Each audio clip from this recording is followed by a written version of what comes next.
All right, I know there's a lot of good people in the organization. They mean well. They think they're working towards the greater good. So they volunteer their time, energy, resources to furthering the interests of the organization. Unfortunately, in the process, even if their heart is in the right place, you have an organization that's exploiting good people in their congregations worldwide. So in this video, I'm going to talk about 4 ways that the Jehovah's Witnesses organization on an institutional scale exploits good people in their congregations.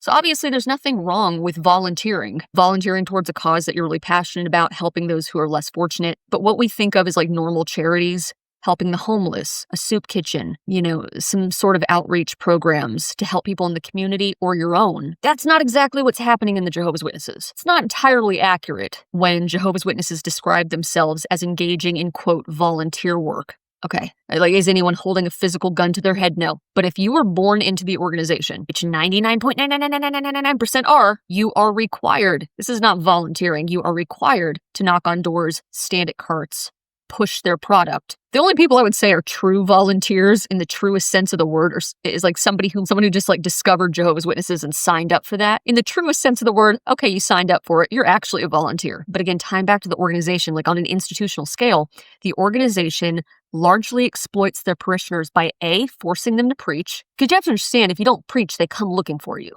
Like, it's very 1984. Your life is under constant, anybody who knows, any former Jehovah's Witnesses out there, your life is under constant surveillance. The leadership and just everybody around you, your peers, they keep track of your patterns. There's a record of your behavior. So any behaviors that deviate from what the standard should be, you should be going out knocking on doors, preaching or whatever, they're going to come looking for you if you're not doing that. You can't just not preach without some sort of consequences. All right, so that's one way. Massive free labor. Then also, Jehovah's Witnesses are used as free labor in the construction of their kingdom halls. And again, a little asterisk, cool.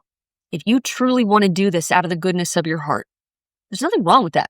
But it's shady as fuck when you realize what the organization ends up doing to these witnesses, when you finally realize what they're doing with all that free labor.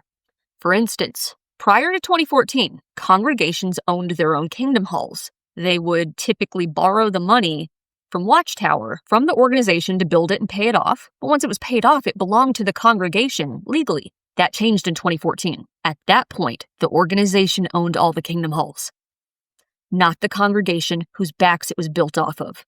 So what happens is now each congregation is expected to, quote, donate a certain amount per publisher to the Watchtower every month in perpetuity. Let that sink in, right? So rather than having a mortgage, right, that eventually gets paid off and is no longer a burden, the congregation effectively ends up renting that hall forever. It's fucked up. This also means that Watchtower can sell the Kingdom Hall anytime it wants. And this has been happening ever since 2014. They've been seizing Kingdom Halls and flipping them. Dude, let that sink in. Even though all the money and labor came from good people who are working secular jobs, who have kids, who have laundry and bills to pay and dinner to cook and are barely scraping to get by. They worked their asses off to build a center of worship that was dedicated to Jehovah, and the organization can just come and swipe it and seize it. All those good people who built the Kingdom Hall are now at Watchtower's mercy. If, Watchtower, if the organization decides it needs money or whatever, they can just take it. Total abuse of the witnesses, using them as free labor, dedicating their time, energy, and resources, not seeing a penny of that, can't even use it for their own congregation. Total exploitation of labor and abuse of their power.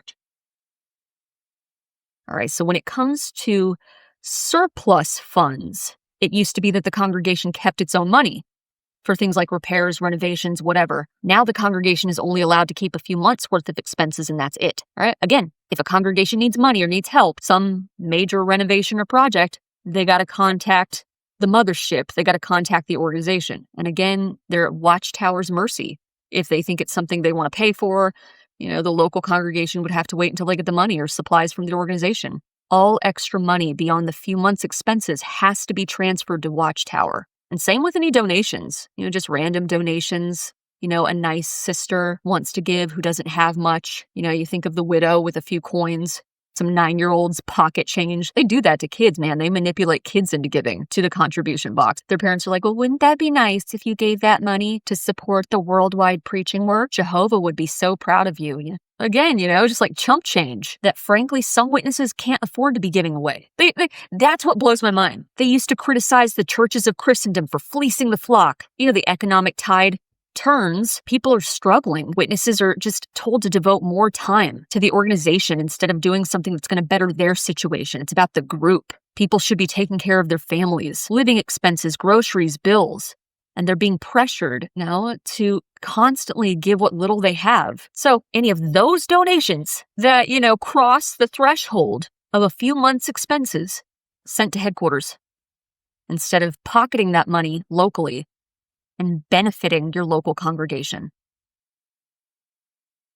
All right, this one's crazy. Disaster relief. When it comes to disaster relief, Jehovah's Witnesses will coordinate to go help rebuild other Jehovah's Witnesses' homes, that were destroyed in hurricanes, floods, or whatever. I even did this back in high school. I went to Houston after Tropical Storm Allison, to help repair a few homes of witnesses, never for the general public. Okay, fine. So they're helping their own when it comes to disaster relief. Cool. It all sounds very nice in theory, and it is very kind. Let me be absolutely clear. It is very kind on the part of individual Jehovah's Witnesses that are doing this out of the goodness of their heart who want to help. But here's the thing. It's been reported by a few reputable sources that the LDC, Local Design and Construction Department, they will send a representative, allegedly, to the Jehovah's Witness whose home was repaired and ask them to donate the insurance money to Watchtower.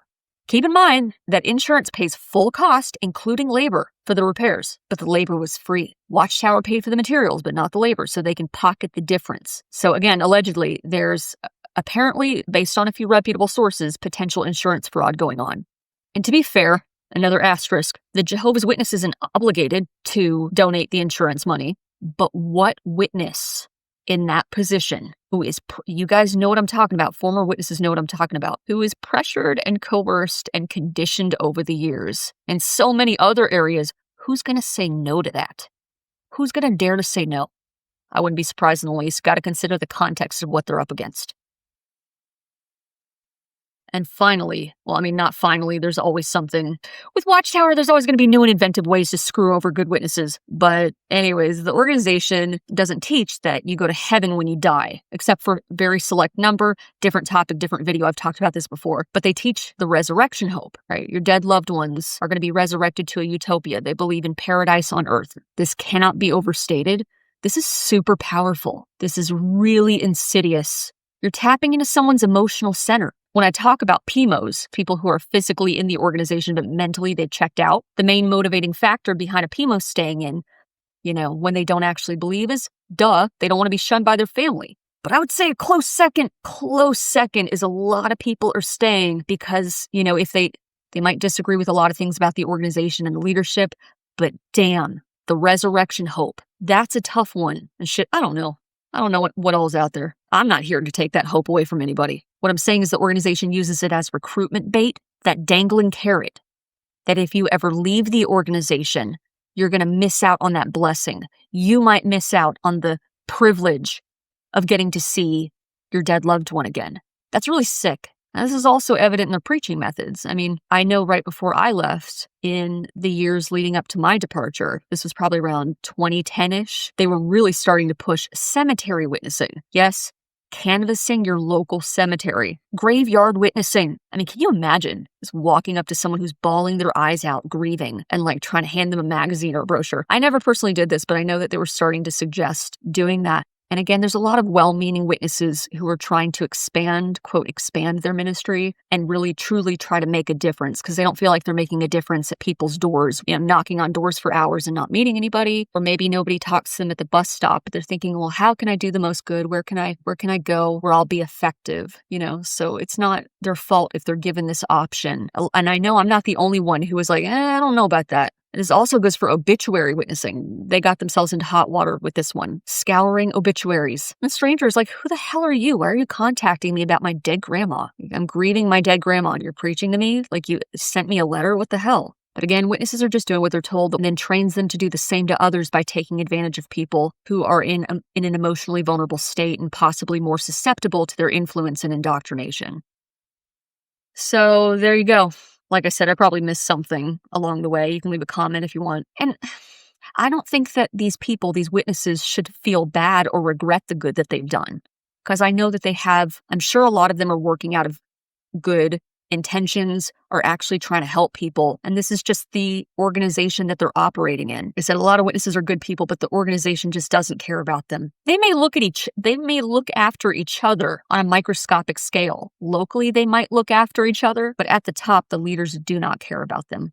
The organization doesn't care what happens to you. I hope you found this video helpful. If you'd like to learn more about the Jehovah's Witnesses from a former member of 30 years, go ahead and hit that like and subscribe button, and I will see you in the next video.